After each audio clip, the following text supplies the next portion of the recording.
Hey guys, Luke here from La Liga's all-new podcast, La Liga Talks. Today, we bring you an interview with Deportivo Alavés star Ianis Hagi. We can't wait for you to hear this one, but don't forget to click the link below to listen on Spotify and Apple Podcasts for the full episode, which includes the latest La Liga news. But for now, let's enjoy our first ever interview with Ianis Hagi. So today I'm here with Deportivo Alavés star Ianis Hagi. Thank you so much for sharing your time with us today, Ianis. We have been extremely excited to have you on, and we're really looking forward to hearing your story. As our listeners will know by now, with every guest we like to understand a bit about what makes them tick, both professionally and personally. So I think a good starting point for us, Ianis, if you're happy, is to get an understanding of how you made it to where you were today. Sort of an opening question here to start, but could you tell us a little bit about your journey to how you made it as a professional footballer? Start from the very beginning, if you like. Were you somebody who was always obsessed with football? Yeah, probably that's the exact word that I would have been using.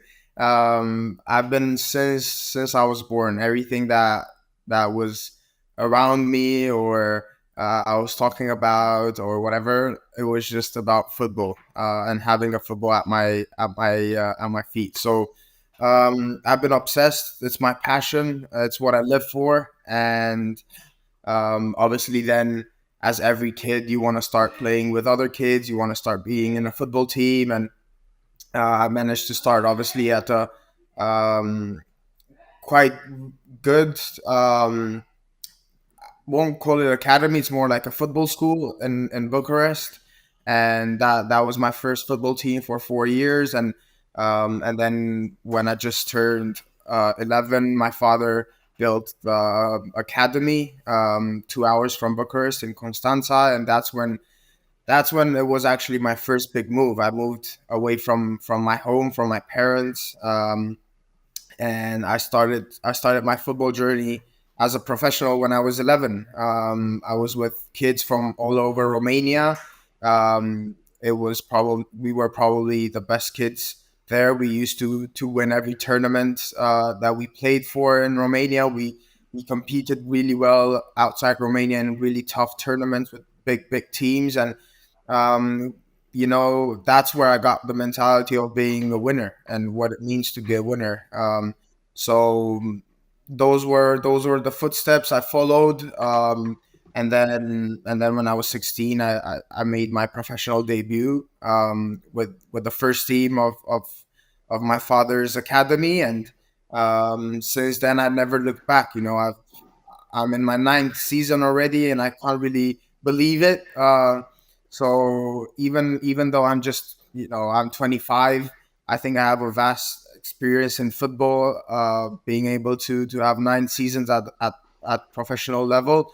It's quite a thing, and I'm really I'm really proud of it, because except the big injury I had, obviously it was an injury out of, I guess, bad luck, because it was a hit rather than I didn't got injured by myself. Absolutely. Usually how it happens, ACL injuries, I actually had the hit, so somebody hit me. So except that, I had no injuries ever. So I'm really proud of being 9 seasons into it, and being at a decent level. And the thing probably that I'm proudest is that I can feel I'm progressing every season. I'm getting better every season, and my ultimate goal is to find my limits. I don't know what are my limits, and that's what I'm trying. That's my journey in football. I'm just trying to discover who I am and how far I can go and how far I can push myself. So I feel like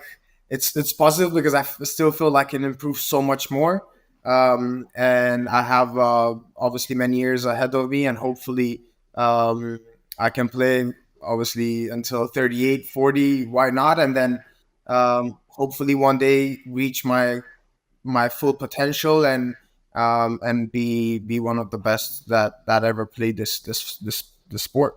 So Fantastic answer. Thank you so much for that. And like you said there, I think with sports science nowadays, there's a chance to go on playing into your late 30s, isn't there, easily? You mentioned there about your father, of course, and that was somebody who we're certainly going to bring into the podcast, Ianis Hagi, who many of our listeners already know. What a fantastic player. Could you tell me a little bit about what it was like growing up, having a dad who was so good at football? Maybe how big was his influence on your career? Oh, huge since day one. You know, even when things that I can't actually remember and I just see them on videos or stuff. You know, he was so involved into me. You know, first of all finding what my passion was, and he was quite lucky because it was so easy for me, you know, to pick my passion because I was so in love with football. So once he knew that I'm gonna become a football player, he was so supportive. He pushed me, you know, trying to find my limits and trying to just, you know, just make me better in all aspects. But he never went over. You know, he always tried to keep a distance from me and become Ianis Hagi, you know, as a football player and discover myself and not being somebody else. So um, I was so lucky to have a you know a father figure like him, just because his balance throughout life and his balance with myself and my sister as well, like growing together. You know, I had great parents, you know, and I'll forever be thankful for that. And obviously with my father, because we kind of had the same job. You know, our relationship grew so much more once you know once I started becoming a pro as well, and just helping me in small details and having those small talks, you know, every day about different stuff. So it's been huge, obviously, and I will forever be thankful for my parents and you know my father, especially in football. Well, you speak extremely well. It's obviously grounded you very, very well. It must give you a little bit of an advantage at times, right? Having someone so skilled, being able to teach you tactics, skills on the ball. Did you find that gave you an advantage over others you played with at a younger age? Yeah, no, 100%. I knew probably stuff quicker um, than my teammates, and that definitely I always felt like I'm one step ahead of everyone, and then also thinking, you know, having the time and space in football changes a lot and means a lot, and he helped me with that as well. And not only that, just whenever I met other people that could have helped me progress in football, he always was open to do that. You know, it wasn't just him and that's it. He was always open minded to for me to discover and learn from other people. And that's why, you know, that's why, yeah, repeat myself. I'll be forever thankful because he was so open minded with me and with me learning. And yeah, I think that's great to have as a parent. And I'm not sure if, you know, every kid can say that nowadays. Sure. So I'm happy that I had a parent like him to you know to help me go through my development stages. Perfect. I mean, yeah, I can imagine myself as a parent one day, and I'm thinking how overbearing I might be on my son if he's such a good footballer. But you said there, not he wasn't overbearing at all. He really let you find your own path. That's fantastic. Um, so just moving along a bit then with your career, you've obviously played in several different countries. What was it like adapting to different countries? We'll come on to speak about Spain particularly in a moment, but you mentioned there you're at Bucharest, you were playing in for a while. You also played with Rangers for a while, I believe. And how was it like adapting to each of those different environments? Well, first of all, I think the first rule is you have to adapt to the team and not the team adapt to you. I think that's the first rule, and you have to adapt to the culture, to everything that country, that club, um, the people inside the dressing room mean. You know, you have to adapt to that. But then, most importantly, not lose, you know, your qualities and not lose your personality and be yourself around everyone. Um, and obviously, again, I think being able to always um, be in a British school where I had kids from all over the world, and as classmates, I always had to like adapt to different cultures and just be open minded to everyone, and have friends from different countries, which that definitely helped. As a young kid, you don't really realize doing that because you're a kid, you just want to play with whoever is beside you, and but that helps in you being in your development as a kid, and you being open minded. And me traveling from country to country right now, playing in different cultures, different experiences of football styles and everything, I think that helped. Yeah, sure. I mean, I'm sure it's helped you develop into the player you are today, playing in different leagues all over the world, and that's fantastic. And if we just fast forward slightly more, then obviously you're the fantastic club, Deportivo Alavés. Absolutely love the club. What do you, how do you find it playing in La Liga and Spanish football in general? What's some of the things you enjoy most about it? Well, it's everything I imagined. It is. So it's my favorite. It's been always my favorite league. I've been following it since forever, and I'm in love with Spanish football, with Spanish mentality. I'm in love with the country, just the lifestyle on a daily basis, which means a lot for a football player. Yeah, I'm really enjoying it, and obviously being able to be part of a fantastic football club as Alaves, it's a great opportunity. You know, them having the ups and downs throughout their history, but they've always been fighters, and there always been that ambition around the football, which aligns with who I am as a personality and as a character. I never back down. I always fight. I always try to take the best out of every situation, and try to be the best in everything. So them giving me the opportunity to be here, train on a daily basis with them, and then play in my opinion, it's the best football in the world. It's a great opportunity for me to develop, as I said, which that's my ultimate goal. I want to develop as a football player and discover of who I am, and what are my limits. And I think that Deportivo Alavés can do that. And it's an opportunity that I want to uh, uh, take it as much as possible, and hopefully I can repay them back on the football pitch. Perfect. I think you nailed it there. There's a spot. There's definitely certainly a fighting spirit at the club. It's a brilliant club. Could you tell me a little bit then about how you said La Liga there, the best league in the world? I think I can agree with you there. How, just so our listeners are aware as well, how do the tactics differ? Do you think the style of football, the physicality from league to league? What do you find different about La Liga? Well, there's a difference, definitely a difference of physicality and intensity compared to Scottish football, for example, which I've been used the past 3.5 years. But um, I think nowadays, with technology and media and everything, um, football is getting more tactical, and it doesn't really matter what country you play.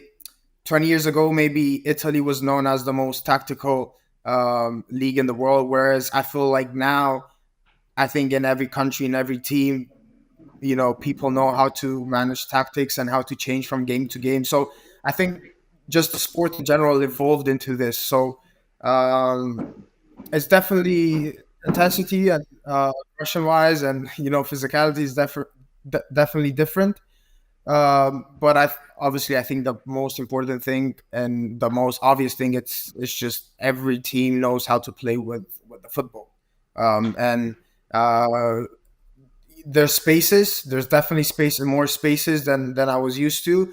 And that's a positive because it's a football. It's a style of football which I prefer, which I like, and I think I can bring my qualities into this type of football.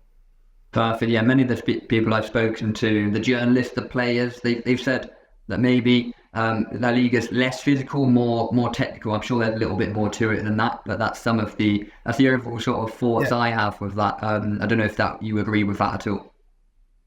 Yeah, but to be fair, it surprised me with the physicality and intensity. I would have expected less. So don't get me wrong. It's not Scottish football, but in the same time, it's quite intense. It's quite physical, especially with teams that are so, like Getafe, Osasuna, Bilbao, teams which we played already with them, and they're physical. Like, it's not just about that tiki taka that everybody talks about in football. It's also the physical part. So it's I think in general the sport just evolved in every aspect, and it's not like 20, 30 years ago where you could separate every league. Like, this is the technical one, this is the tactical one, this is the physical. I think every league just evolved into a general thing, and obviously you could still see the differences, but at the end of the day, it's football, and more or less it's the same. Absolutely, I'm completely in agreement. Okay, then let's dig a little bit deeper then with your time now at Deportivo Alavés. And I just want to learn a bit from your point of view about your teammates. So I'm going to ask you some questions about your teammates, starting with in the dressing room, for example. Who's the funniest teammate you have, do you think? Probably Luis Rioja. He talks a lot. He jokes a lot around. He's an important voice as well in the dressing room. So yeah, probably him. Perfect. Okay, moving on quickly. What about the best fashion sense? Who's got the best fashion sense coming into the change room on the day-to-day? Anyone really out there with their choices? I'm still quite early into this dressing room, so I won't talk about the guys in the dressing room. But on this one, I'll definitely go with me. Perfect. Yeah, you can't go wrong with that, I don't think. Perfect. Okay, so like you said, you're early on there. We won't dig too much deeper. But have you already found somebody you're very close to? Have you got a teammate you think you're closest to already? And anyone who's particularly helped you sort of settle in at the club? I think as a start, the dressing room has been unbelievable. And to be fair with the coach and with the sports director, when we first had the talk before I signed with Alavés, they told me the dressing room, it's such a friendly one, and such, people will help you adapt so quickly. So it's been like that, and it's been great with every single one of them. But obviously, you start talking, and you see which of the players are living beside you and stuff around the area that you live in. Right now, I'm living in the same building as Mara, the Serbian guy. So he speaks English as well. So sometimes when I don't really know how to say something in Spanish, I usually go and ask him or talk to him in English. So him, and also Sedlar, both Serbians, they both speak English. And the day before the game, when we're at the hotel with the team, we all three go and watch the La Liga games. So probably with them a little bit closer, just because also there's English there as well, not only Spanish. So I can keep up my English. I can still work on it. Absolutely. I mean, that's completely understandable. As somebody who came from England myself to Madrid, I can certainly understand where having that little bit of English support helps as well. But it sounds like you're very much part of the family at Alavés already, which is fantastic to hear. Okay, then we'll move away slightly from football. Part of the podcast is just to know a little bit about you, sort of personally as well, away from your profession. So if we'll just go through, and I'll just ask you a few questions about your life outside of football. Let's start with what you like to do in your downtime. I mean, you've mentioned you're football obsessed, but when you're not doing something football obsessed, if there's any time for that, what do you like to do? Well, not much, but probably I love going out, enjoying some good food with my family, with my fiance. So I'm a big restaurant guy, so I like to cook as well every now and then, but probably I prefer to go out and discover different restaurants. So I'm quite safe here because it's one of the best areas to eat. So that's good. And probably still, sport related. I love basketball, so I watch a lot of basketball, NBA. The season just started, so yeah, I'm up to that. there's a big culture for basketball here in Spain as well. It's something that surprised me upon my arrival. There's lots and lots of basketball team supporters here, so I'm sure you're pretty happy with that. And as you've mentioned there, being a bit of a foodie as well. I mean, you can't really do too much better than Spain, I would say. So that's not bad either. Yeah. So, Yeah, no, 100%.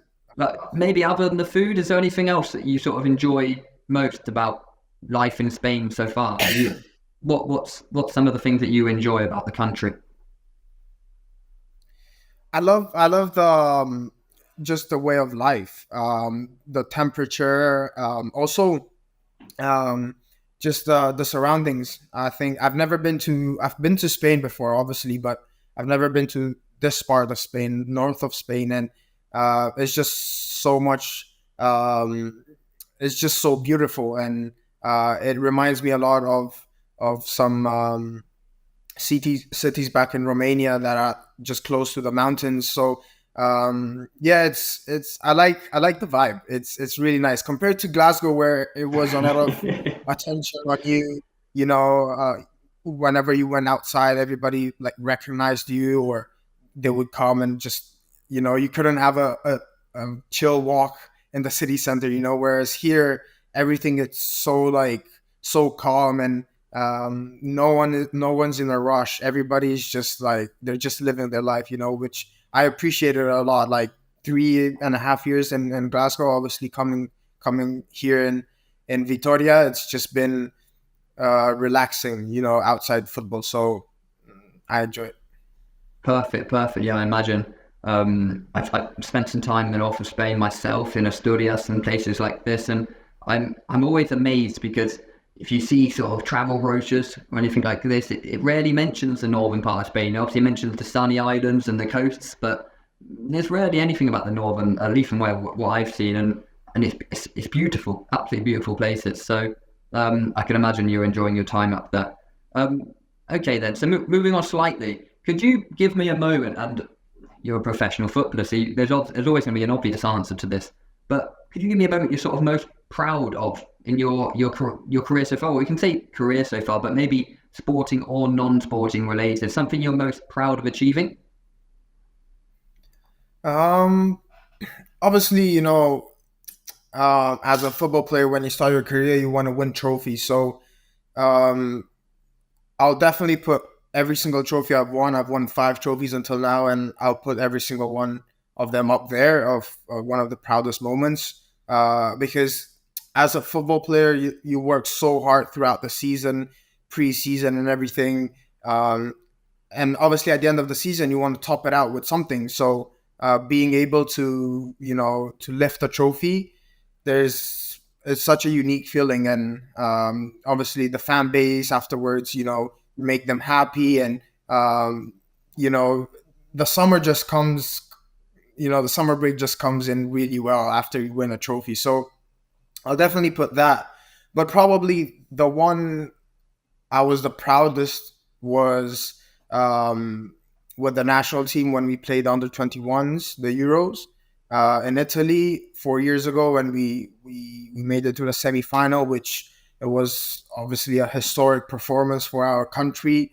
It never happened before, and it's just the entire experience with under 21s, being in the qualifications and a really tough group with Portugal, Switzerland, Bosnia, Wales, which had a great team, and we came out, invincibles, and we had the best defense, and we won the group. And then following the wins and the Euros with, against Croatia 4-1 and against England 4-2. Sorry about that.